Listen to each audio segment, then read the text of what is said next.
Again, thanks for doing this with me, man. I really appreciate it. I appreciate you. So, again, my goal is always just like to meet people who are doing something big for what they're doing. I call them major players in your field. Um, so you're doing that. So especially with crowdfunding lawyers. I mean, you're my attorney, you're my lawyer. I appreciate you. I see you as a friend as well. So, but I wanted to kind of get this for me and introduce, you to people that I know as well. All right. So yeah, thanks for that. So Nate, like I just wanted to say that quick introduction. I appreciate it. Well, you know what? It's interesting because you mentioned crowdfunding lawyers. Hmm. I'm an entrepreneur. I've done so many different businesses. I actually bought a different business just like a few months ago. Yeah. It's always about growing, and you're growing or you're dying. Right. It's interesting because you bring up crowdfunding lawyers because Hmm. it is, what we do is we help like real estate deals, people doing raising capital. We're helping people raise funds from the legal side. Right. But people actually don't even know everything that we do because they just think, oh, it's crowdfunding. Hmm. You know me from crowdfunding lawyers. We're going through a massive rebranding just so we can get out of that like expectation niche of, oh, you're a crowdfunding guy. Like, Mm. we do so much more. I do so much more than that. Yes. So you bring it up and it's great to have a specialty, but like at some point you kind of got to get more general. So Yeah. you won't know me as crowdfunding lawyer at some point over the next 12 months. Right. Right. And that's why I wanted to have you on, because I'm always thinking like when you're an entrepreneur, you're a business owner, you're always thinking about scaling and not moving on, but you're like, hey, I got to grow. I got to keep, because the market's growing, right? Businesses are growing with AI, Bitcoin, all that stuff, as well as, I mean, just any business out there is always trying to scale and grow. So it's cool to kind of hear that you're doing that too, because I mean, think about it. We talk and we've connected, and all of a sudden you're like, hey, we're grabbing this next move and we're going to take that into this. And without constantly meeting people who are on the move and growing, you don't know that. I mean, you don't, right? So there's a lot happening behind the scenes. So I appreciate that. Cool, Good cool. saying that I mean, plenty of people got. You're either growing or you're dying. Right. And in life, you got business cycles, you have the personal events, the business events, and you got to be pivoting and you always Mhm. got to be paying attention to that. Right. But it is always about that growing or dying. So scaling, you're absolutely correct. For exactly, which has helped. So I had a couple questions for you, and it's starting off a little bit about you, because I want to get to know you more. Everybody that hasn't met you to get to know you. So just kind of want to start off like, where did you grow up, and like what was your world like when you were growing up? Um, it's kind of interesting. My family background is a whole lot of incredibly successful people. From my Mm. grandfather literally invented the birth control pill. Really? Okay. Yeah, my dad retired at the ripe old age of 47. Mm. He's actually poking at me. Why aren't I just going to retire and quit all this? And Right. I've learned a lesson. And I've got this group of friends that I call them the retire guys. I Mm. always try to have breakfast with them, but they're in their like 70s and their 80s. They're still running their businesses. They're still doing stuff. Right. And they have, it seems like just so much life to them, even though they're that old. So I really, I've gone from this, like, I want to create passive cash flow Mm. to, no, I never want to stop doing what I love and enjoy. And for me, at least, it just happens to be entrepreneurship and growing businesses. Yeah, yeah, dude, that's that's the thing that's interesting to me, because I find a lot of people who are successful, they were either brought up around it or they didn't have it at all, and it became like this motivating factor to be like, dude, I'm going to be different, or I want to have success, right? Typically because they want to help everybody around them.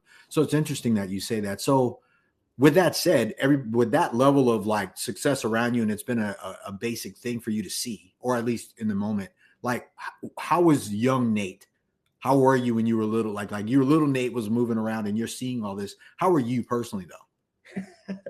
Well, I had one job. It lasted 2 weeks. I was a bus boy at a restaurant, and after getting paid like $4 an hour or whatever minimum wage was at that point, I was like, "This is not worth my time."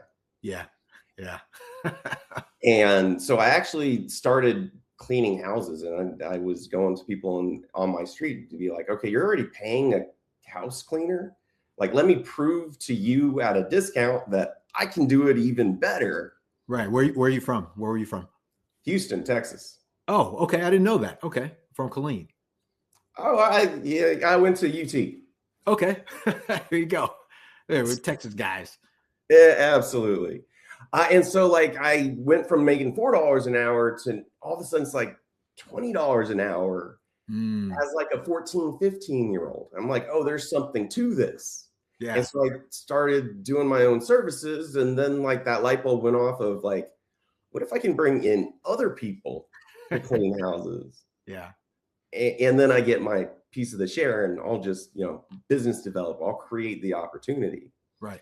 And so I actually started doing that during high school. And so it's just kind of been in my blood from the beginning that how can I, and it was absolutely a financial motivation. Yeah. For 1 hour of my time, how do I maximize my profit, my value based on that amount of time? And like today, I consider myself billing 10 hours for every 1 hour I spend because I have attorneys and they're doing the work too. Right. How many attorneys you guys have? Just in that one business? We're at 10. Okay. All right. That's good because I get it. The 10 for the one, right? Which, 1,000 hours. If you can get it that way, that's cool. That is. What were your friends doing this time? You were in high school. You had your cleaning business or you were cleaning and stuff like that. Like, what were your friends and the people around you doing then? Got jobs. Really? Nothing special. I mean, it's everybody kind of falls into their place in life. And I know so many people are give me my W-2, give me my safety and security. Yeah. And doing your own thing, there's risk. You have to think about it a different way. And so all those people that went the traditional path, they today now have jobs. And right. Yeah. I just kind of had my own style and direction to it. That's cool. That's cool. So like so for you, like what was that moment where you're like, dude, I'm stuck. I have to make even within that. Like, and I'm sure there was probably the moment where you're cleaning, you went from dishwashing to cleaning. What was that? That was that first paycheck that I got. That was the moment. Like, and that was literally my job was 2 weeks because I got that first paycheck and I'm like, I got to do something different. This makes no sense to me. That's so funny. Like, I had this job in high school. Well, I had a lot of jobs because I was on my own, but my McDonald's job, everybody has a McDonald's story. Yeah. I worked there for 2 days. I was on the fryer. Well, a couple of days of the training, I was on the fryer, turning the meat. I hate getting burned cooking. I got burned twice. I went to lunch, I ate some fries, and I left. I never came back. Like everyone's like, "What's your defense?" Like, so that usually, like you said, that first paycheck, when you start realizing, like, dude, I busted hump, and this is it. There has to be a better way. So that's interesting because, like, I always feel like on that entrepreneur journey, there's this moment, and we all have one. There's multiple, but there's usually shifts. So, man, that's funny. Yeah, I'm sure a lot of people who listen to that go, yeah, I got that too. You get some money, it wasn't what you thought, right? Oh man, so paycheck. You got it. I want to make more than that. So, it's like a 14-year-old. Yeah, it's like a trigger. You're like, oh my God. So what did you like other than that? What was your move into where you kind of got into like this bigger space? I know you've done other like out of high school. Did you go to college? Did you like what'd you do? Yeah, well, I mean, I went to the traditional route. Mm-hmm. The only different kind of education and approach I had is my dad would read me the Wall Street Journal as a kid. My family lineage was very much into investing. So I grew up with that. So I actually got my securities license to sell investments at the ripe old age of 18 years old. Really? When I was in college. Yeah. So I started in the middle of college learning how to sell investments, to talk about investments. But also it's kind of like, if you're a sales guy, your success is based on your effort and success. Right. So Right. it's, I still see sales, even for a company, as almost like you're doing your own business, your own thing. When you're getting that commission, you're going to make more if you put in that extra effort. Mm-hmm. So I do see a lot of parallels with that. But that's where I started. And it was literally like a boiler room, just banging on the phone with a bunch of other guys that are selling investments. Yeah. So how was that? Because I see that all the time, and that's interesting to me. Like that world is interesting because I'm 52. I mean, I'm 52, and naturally I'm in the real estate space. I've always wanted to do big things. I have the fun now. But when I start studying like the top of the food chain, I only started studying the top of the food chain in my 50s, like just recently, and I'm hear the same thing. This trend of like similar, like you said it doesn't always need to be like I was surrounded by success, but you got exposure to this conversation of money, raising capital early. Very few, I mean, to me, very few like 18-year-olds and 19-year-olds or even 20-year-olds have a conversation of talking to somebody about making a 100,000, 200,000, $1 million, $10 million investment, like that world, right? But there's so much truth about your environment builds who you are. Mm-hmm. Because like my story is like my dad was a doctor. He Mm-hmm. golfed, he invested, very traditional, but also drove the 10-year-old used cars Right. and would only buy that because he wanted to retire early, which I understood at the time. Now things have changed a little bit, but Yeah. that was my upbringing and the environment and the motivations that I had. Right. To give you a quick little, like my wife, Jasmine, she Mm-hmm. grew up completely differently. Mm. They didn't have much. Her dad was a hustler in his own right, in terms of they had like a record store Oh, wow. in the Bay Area back Yeah. in the 90s. Wow. Yeah. Her brother ended up being a pretty well-known rapper back in the 90s, Spice One. Huh. So he actually had the level of success, but that was the environment that she grew up in. Right. It's Right. like, if you want to hit these goals, you got to get out there and just make it happen. So her Mm-hmm. brother is like selling the mixtapes out the back of Out the the trunk. trunk. Yeah. He was spending all his time at the record store because in the Bay Area, they'd have the well-known people coming around there Right. for their releases just to check it out. Like it was a little store, but it was a little store in the mecca of hip hop. Right. Right. So it's still the environment, Mm-hmm. but it's also that teaching of, if you want to hit these goals, you got to do everything that you have to, that you can, to make it happen. That's And that right. was the environment that she grew up in, completely different. Completely different and still made it again. And that's that thing where I was like, which is why I wanted to do this. So thanks for that, man. Like I see people that succeed, and I think some people look at it like, dude, like everyone has a beginning, but not only the beginning, that tipping point of like, what was your environment? Because we all had a choice, right? Like I know some people who don't do well, my buddies, or people who are kind of like doing well, but that's their world. But it's like once you kind of see something different, you're like, oh, kind of like you said with your wife, it was like they had the record store. It's still sales, it's marketing, it's sales, is being in the right location. And then all of a sudden, but her brother was like, hey, I need to be in a place where I can succeed. And like for you too, you're like, bad check, doing this. I'm going to start doing the houses, being around the family. There was their level of success, but you saw something different and had a different experience. And naturally, everybody's environment, like when you start hearing numbers and you start, hey, what'd you guys do? Start asking questions. You can kind of set yourself up on these paths, right? So no, that's pretty cool. Like that's interesting to me. I'm always wondering, how do people become successful? And there's different levels to that. So, and I like that. I do. And at the end of the day, we both became attorneys. She's got her own business, her own practice, her own team.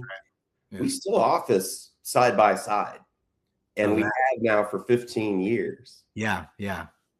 And, it's one of those, it's also about those relationships and being able to lean on people and grow with people, from the mentor side to even the service providers. Right. Right. Who you're working with. Like there's opportunities to always be growing. But then it also is your spouse more than anything, because Yeah, rock. for sure. Thanks, So So yeah. So tell me about your boiler room. Tell me about your boiler room in those sales days. What was that like? And then what was your transition out of that? Right. Oh man, that's when we get to the sad stories. But Mm, no, I mean, like to be successful selling investments in the traditional way, it doesn't happen. It doesn't work anymore. mm, mm. But making 50, 100 phone calls a day, just banging on the phone, hoping to talk to a good conversation with 10 people, Right. hoping to open one account. But the reality is it's more like 500 phone calls to finally Yeah. get one guy. But this Yeah. was during that internet time period. Right. That was going crazy. It's a little bit like the AI, which is a little bit scary Mm. to me from today. I was going to ask you about that. Like, how was that together? Like, were you selling investments into the internet? Oh, of course. I was in Austin. Dell was right there. My Oh, clients that's were right. there. We were buying everything internet Right. until it didn't work. You Mm. know, Yeah. business cycles. But I do Yeah. see once they said that the old way to value a company no longer applies, Mm. that's true until it's not. Right. And that's kind of my fear of today with AI. Uh-huh. Yeah, it's been a high flyer for some years now, Yeah. but it's a valuation that is not traditional until it is. Until it So is. I do think, and personally, yeah, it's crazy to not invest some of your portfolio in like AI, NVIDIA stuff, Yeah. but you do need a little bit more of that traditional Mhm. support. Yeah. Yeah. For So, I sure. mean, you bring up real estate. I do and have done a lot of real estate, and, GPing deals, Yeah. et cetera. It's a balance. You Mhm. invest into some stocks. You invest into real estate because there's that secured, backed asset. Right. Right. Or nowadays, bonds and everything else. It just you got to have that Yeah, you gotta balance have that. I there. would say you need a backstop, just like all things, right? Like, it's like a swinging door. At some point, you got to have something that stops that door from swinging back and hitting you. So, so Absolutely. But back to the story. So I yeah. started losing all my clients' money. Yay. Internet popped. Uh, Then I had that reflection moment of, mm, well, what am I going to do next? yeah. Well, I knew lawyers made some good money. Yeah. I think I'll just go to law school. Mm, And I actually only applied to one school right around the corner from where you live in Southern California, University of San Diego. there you go. Go Devils. Yeah, and I got out there and just had a good time. Study way too hard. I actually took off for a year and worked in a pub in London. Really? I really extended out this law school thing. Yeah. Yeah. But after that, I actually went back to financial sales. I didn't Huh. even go and become a lawyer right away. No, is that how you got into the security side? You were kind of, hey, I was in investment banking and selling and trading and doing a bunch of stuff, and then the law side. So you're like, okay, I get both of those worlds. You just tag them together.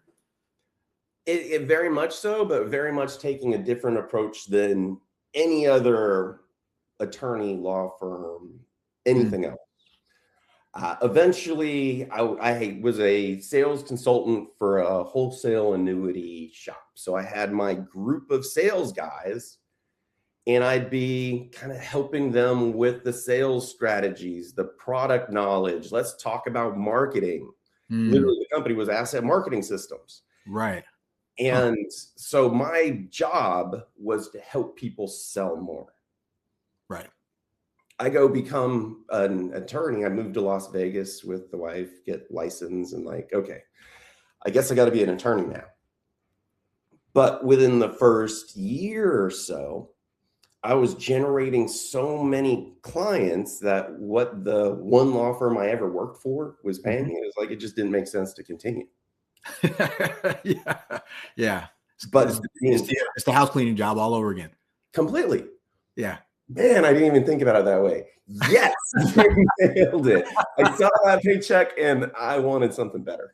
I had a couple more things I wanted to ask you too. And this is a segue because what we said, it was like that thing where you're like, oh yeah, it's this, it's the same I got paid something and I realized that's not good and I'm going to go do this thing, like that moment.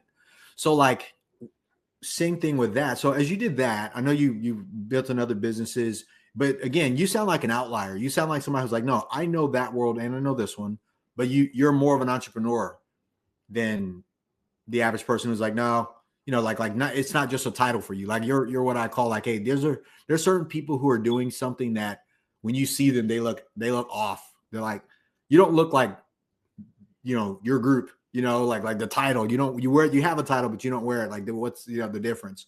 So I recognize that when you were talking. Oh, and we'll move into like, so what are you working on now? Like, I got where you were and I like that. Thank you. So like, oh, that was another thing I wanted to ask too. When we talk about exposure, like I read someplace, and you can correct me if I'm wrong because bios grow, right? Said like you were involved in all the different things across, and naturally when you put together the bios, like all the transactions, like 2 billion or 5 billion, I'm sure it probably climbed. Like that is a lot of volume that you've been able to kind of be involved in a lot of transactions across the board, whether they're real estate, invest MMA, other companies, business. Like that said, like you've seen a lot. Like, and we talk about environment and exposure. Like you get to see so much where you can make kind of decisions with your own businesses as you grow that kind of not let you avoid the potholes, but they kind of let you avoid the potholes. You get an inside scoop on it. I call it insider information. Like I have inside information that, that other people don't, so I can make better decisions. Like, where's that for you now? And like, how are you taking advantage of that across your business, across your industry? I'm generally, I would say, in the investment industry, but in different ways. Yeah. And I had just a mental like switch that went off just this year. Yeah, I'm an entrepreneur, but I want to be a great marketer. And you always have to have that personal growth. So I've got great operator partners. They're running the business. And I'm diving deep into how do we grow it? How do we expand it? And that always comes down to marketing and sales. And I do a lot of marketing, but I wouldn't say that I'm really great at marketing. So personally, I want to grow. Yeah. So I'm putting all of my energy into personal growth. Right. Do you think that's a lot of people like guys like myself, a lot of guys like me, you think that's where the big failure isn't what they don't know how to do? It's marketing primarily. The two things that I know is if you know how to sell and you know how to market, it doesn't matter what your widget is. You can build a business. And if you have problems, more sales solves most problems. Yeah, for sure. I always say that sales solves problems every time. It does. You nailed it. So I already know I am good at sales. Right. I do marketing, but I hire other people to really guide and coach. And I've come to that, like, okay, if I truly want to get to that place personally, well, now I have to learn to be the best at it as well. So it is just, I'm an entrepreneur, I'm a lawyer, but really I'm still growing just like everybody else should be.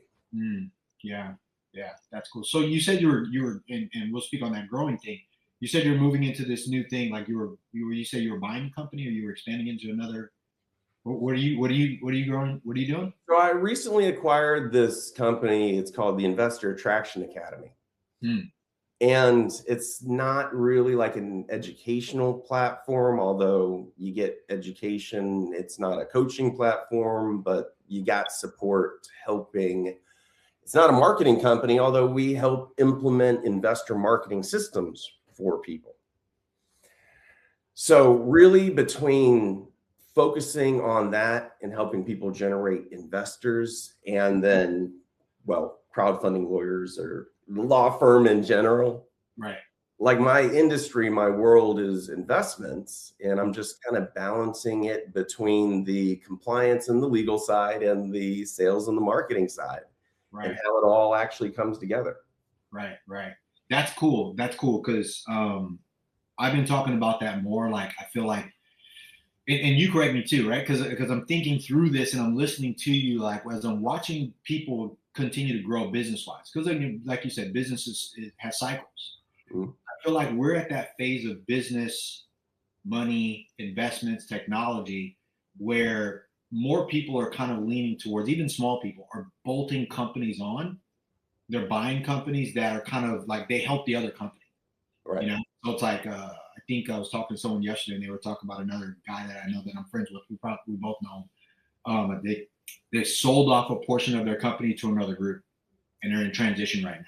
Right now, in this moment in history, there's the biggest transfer of wealth happening ever between the largest boomer generation that have their businesses that they're trying to legacy it to their kids, but their kids don't really care or don't want to. And so the opportunities to buy these already profitable, already successful businesses, that's really coming in vogue right now. And we're seeing so much activity on that side. Right. The one big thing that I want to say about that is because people don't think about it properly. You know, hey, I buy a business, I sit back and let the business run and get the profits. Yeah. Well, no, it's like buying a rental home. It's like you are running a business. You are an entrepreneur. You are an active investor at that point.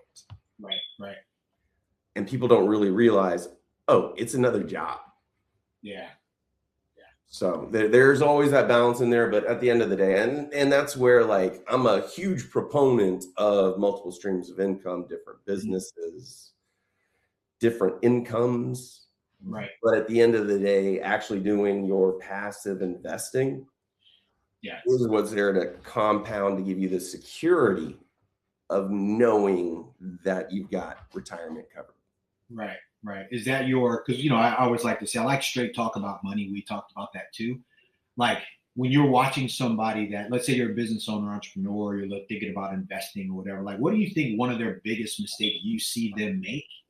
Because, I mean, you and I both know, we talk about it. I'm in the space, you're in the space. We see some people like, I'm going to get in this deal. You have a lot of bad actors out there sometimes, but from a money and wealth perspective, as the person investing the money, what should they really be aware of? Because I find that I have my own opinion. I think sometimes people are like, I'm going to invest in this deal, huge promises. I mean, I'm a baby. I'm like, dude, I don't want to lose money. So I won't invest in something that I got to take risks to make money. Right. But I watch people from a straight conversation about investing in money and creating wealth. That's kind of like this confusing thing. So much crap out there. Like, what do you think the biggest mistake people are making in that? Because you've seen a lot of people.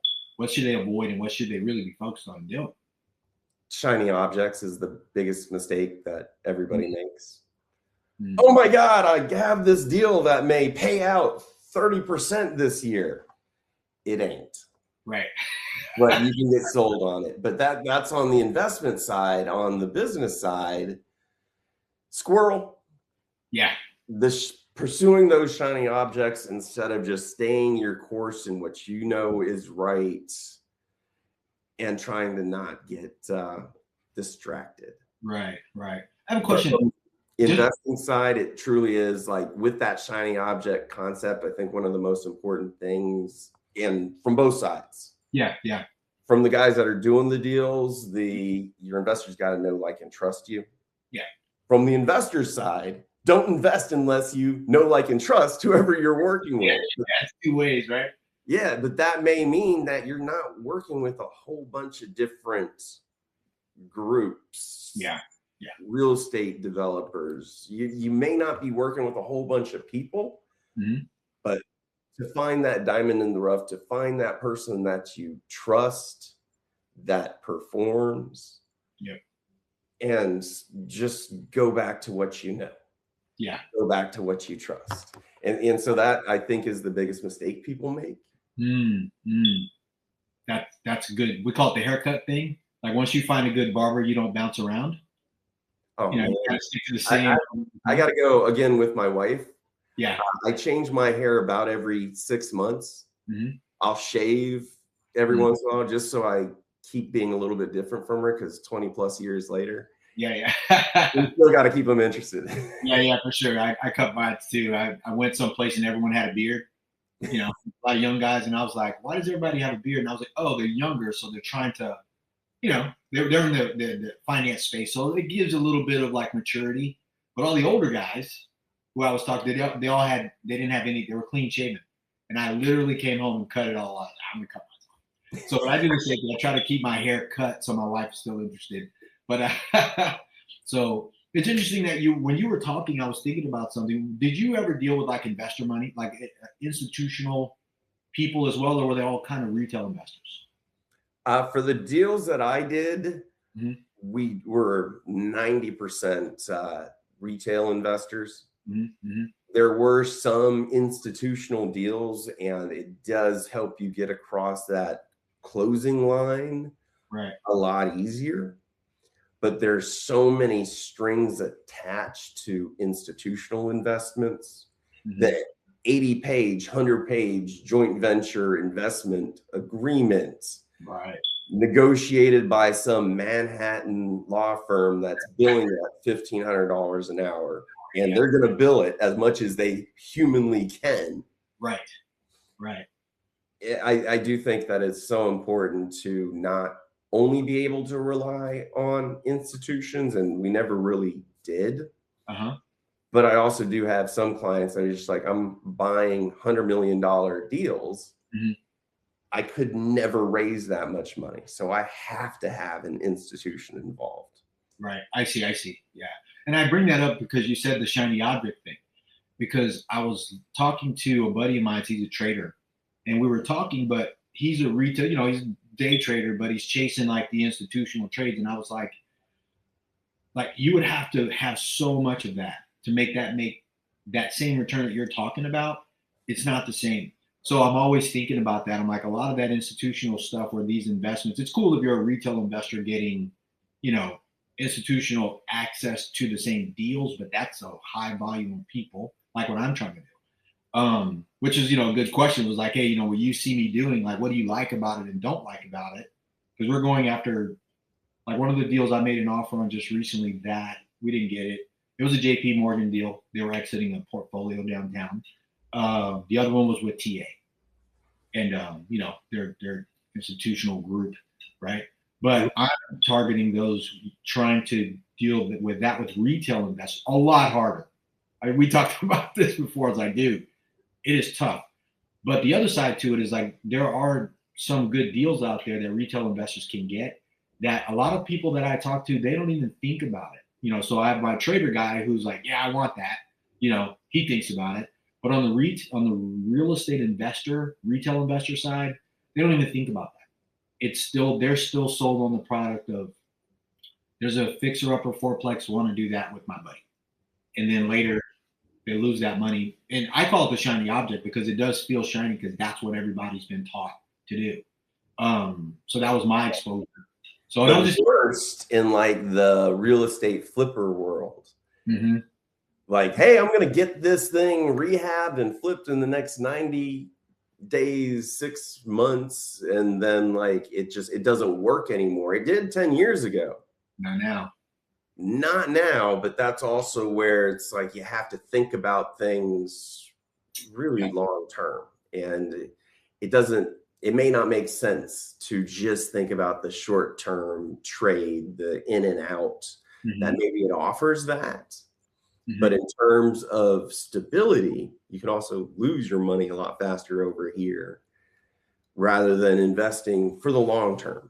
And being able to deal with the changes in the markets. Because I can tell you a lot of those flippers, they disappeared in one cycle. Yeah. We talked about that. We talked about that. Yeah. The syndicators are like, 18, 20, 30% return, 3 years. And, my rationale, and correct me if I'm wrong, because you see it a lot more because people are, they're doing this in either they're doing syndications funds or just in the business space and in the investment long-term as the LPs. I was like, if you can't hit those returns, a lot of the fixer-upper deals that, the value-add apartment buildings, whether they're big or small, when they were getting loans a couple of years ago at 2-3%, and even if they hit their value-add plans, those are the deals that are coming to market. So you're not going to have a heavy lift that you think you're going to force all this value in to get that, like you said, this bump. It's not there. So all you will have is long-term, even if your long-term is 5 years, right? And because that's how long your debt's going to be. And it's like, I find the shiny object thing is people are looking at, oh, well, I watched this thing. And I'm like, if you're a long-term thinker, you have to think long-term, because what we're talking about is actual investments, money someplace. Because you've said it multiple times, like, hey, multiple streams of income. This is for wealth and long-term retirement. But a lot of people, when they say investor, they're not thinking that. And that's huge. It really is. So, but I'm happy to hear that, because the more I say it, it's just like, Vic's pumping his own product. It's the truth, though. And I'm not trying to pump your product. I'm just trying to give you the truth. Like this is just, but this is what, like, I tell people, I'm like I ask questions. I'm looking for somebody to say, no, Vic, you're wrong, because I'm open to that. I'm open to making change because of growth, right? But call your wife anytime. She's happy to be like, no, don't do that. All I got to do is tap on the shoulder. But yeah, no, but it's valuable, because if it's not me, it's somebody else. But it's like, I see you as a major player in your space. You're growing. You've continued to climb. So I'm impressed. Thank you, man. Thanks for being successful first. There's a lot of people who are not successful, and it's inspiring to me to be like, okay, Nate's doing it. And I like what you said, like, because I had that, like, something's not good, so I climb in. Something might have been good, but now it's no longer good. I'm like, I can't keep doing that. Even if it's like I got to cut my own tail off and I just got to run towards this new thing because it will work. So I like that you're doing that. So that's impressive to me. So it really is. I like that. Appreciate it. Yeah. Well, thank you. I will kind of final comment on that, though, because it is something that I'm really realizing personally. Mm-hmm. If I'm not minding and overseeing my businesses, at some point the market's going to pivot and they're going to fall apart unless you're actually staying on top of things. Right. It also has helped me learn that I'm never going to retire. Mm-hmm. Yeah. But if your goal, and basically other than this small group of guys that I know are still running their business, everybody wants to retire and not worry about things. Yeah, it's great to have that multiple streams of income. But you do have to look at the long term. You do have to think about those long-term investments, the compounding, the passive opportunities, because multiple streams of income is great, but they can also disappear if you're not minding the ship and enjoying the golf course too much. That's right. That's right. You said, don't stop dancing with the girl you came to the party with. There you go.